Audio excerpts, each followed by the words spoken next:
Bonjour les belles personnes.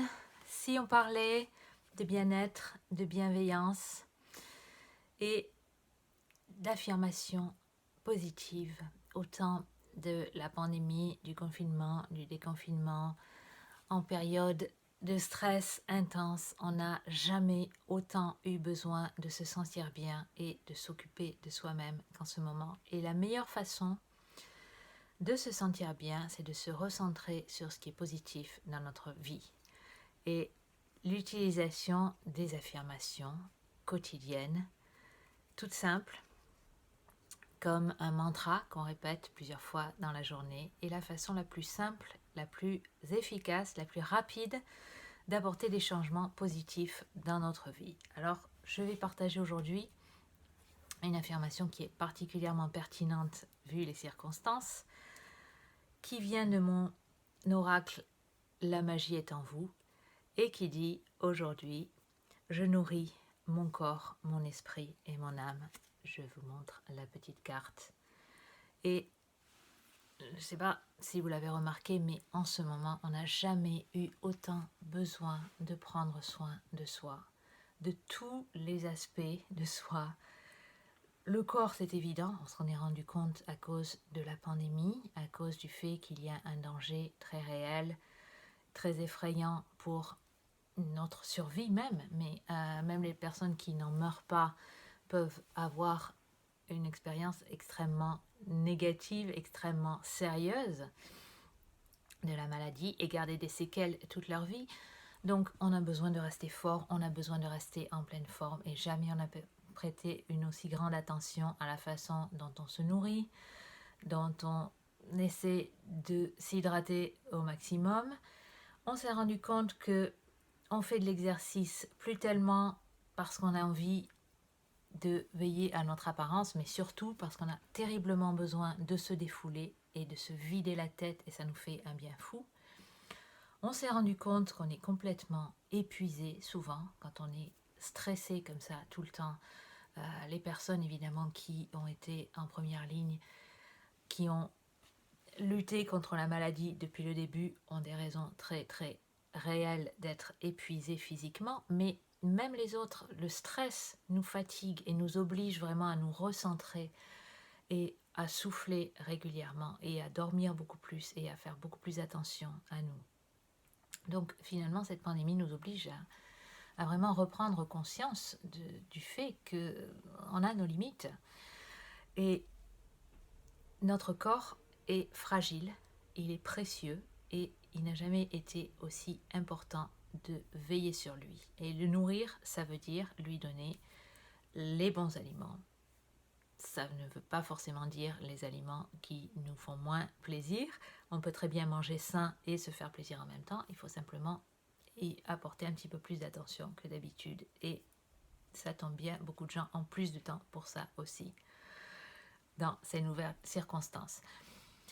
On a besoin aussi de nourrir notre esprit, de veiller à notre santé mentale et émotionnelle, étant donné toutes les rumeurs, toutes les vagues de colère, de ras-le-bol qui sont tout à fait compréhensibles, mais qui nous font du mal, ça use, et on a besoin de se recentrer sur des choses beaucoup plus positives. On a besoin de nourrir notre mental avec des choses qui nous font du bien. On a besoin d'apprendre, on a besoin d'enseigner, on a besoin d'échanger, d'avoir des conversations intelligentes et pas simplement de râler, de spéculer, d'imaginer le pire. Ça, il y a des gens qui pensent que ça défoule, mais en fait, ça ne fait qu'entretenir le mal-être et la peur. Et on n'a vraiment pas besoin de plus de peur encore en ce moment.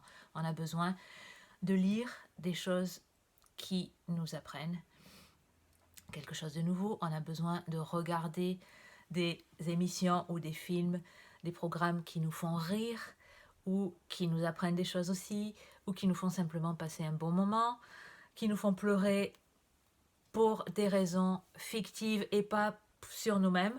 Pour une fois, ça fait du bien aussi. Et bien sûr, on a besoin aussi de tout l'aspect spirituel. Et il y a beaucoup de gens qui se sont beaucoup plus préoccupés de cette dimension spirituelle de leur vie à cause de cette situation, à cause de la peur, à cause du fait qu'on se dit oui, mais ma vie risque de ne pas durer très longtemps. Je voudrais qu'elle ait un sens. je voudrais laisser quelque chose aussi derrière moi. Donc tout ce qui est spirituel, tout ce qui concerne tous ces questionnements, le sens de notre vie, l'héritage qu'on va laisser intellectuellement, moralement, est-ce qu'on sert dans la communauté, est-ce qu'on a une utilité, est-ce qu'on apporte quelque chose, est-ce qu'on fait partie de la solution, qu'est-ce qu'on peut faire pour se sentir mieux soi-même et pour aider les autres. On s'est rendu compte que toute cette dimension-là a pris une importance phénoménale en situation de crise. Et on comprend mieux pourquoi au Moyen-Âge, à l'époque où les gens étaient constamment en guerre ou décimés par des épidémies, l'Église et la religion et tout cet aspect-là de leur vie avaient une telle importance. C'est sûr qu'au XXe siècle, on ne se posait pas trop ce genre de questions parce qu'on avait une vie très matérialiste et une vision totalement différente de la vie. Mais tout ce qui était prioritaire à l'époque du matérialisme, du concret, du prestige social, etc., a volé en éclats à cause de cette pandémie. Et au fond, c'est peut-être pas plus mal parce qu'on apprend beaucoup de choses sur nous-mêmes et sur la vie, et on apprend à quel point on est important en tant qu'être humain et pas simplement en tant que symbole de statut, de prestige ou d'argent. On est plus que ce qu'on gagne, on est plus que l'intitulé de notre poste, et certaines personnes ont trouvé l'occasion de se réinventer complètement, de trouver un nouveau sens à leur vie dans ces circonstances difficiles. Donc finalement, on peut se recentrer sur tout ce qui est vraiment, vraiment important pour nous. Donc, faites attention à vous. Nourrissez votre corps, votre esprit, votre cœur avec toutes les belles choses, toutes les relations qui sont importantes dans votre vie. Et rappelez-vous que vous êtes un être humain extrêmement précieux. Votre vie est précieuse. Votre contribution est précieuse. Et répétez tous les jours ces affirmations positives qui vous font du bien. C'est tout pour aujourd'hui, mais à très bientôt et prenez soin de vous.